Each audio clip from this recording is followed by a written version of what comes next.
Només han passat 5 mesos des de la inauguració de la plaça de les Naves i els veïns ja han vist que no és l'espai idíl·lic que molts esperaven. El soroll de les excavadores ha deixat pas a un altre tipus de molèsties que tampoc no deixen descansar els veïns. Dormir a la plaça de les Naves no és una feina fàcil, especialment els caps de setmana. Els veïns creuen que la discoteca Búnquer n'és la responsable. S'acumula la gent perquè venen a una discoteca que tenim aquí al costat, fan botellón, baralles i coses que no volem a la plaça, volem dormir. Però els veïns no són els únics que pateixen les conseqüències del botellón a altes hores de la matinada. Els comerciants també. Venimos a las 6:30 de la mañana y están todos los niños de la discoteca tirados por la plaza, bebiendo, tirando botellas, tirando vasos, haciendo el amor en los bancos. Luego la gente los de la limpieza vienen tardísimo.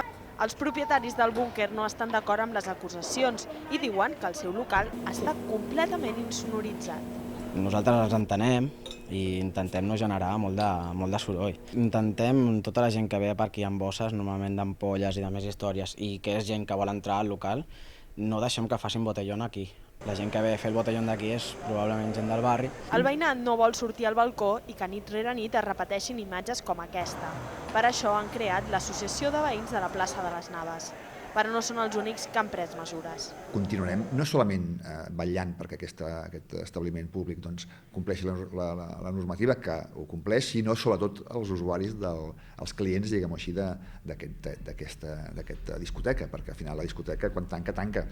I segons quins clients, a vegades el que fan és molestar el veïnat amb actituds incíviques. Tot i les actuacions del districte, de moment, els veïns continuen sense conciliar el son bona part de la setmana. Has tingut la potra?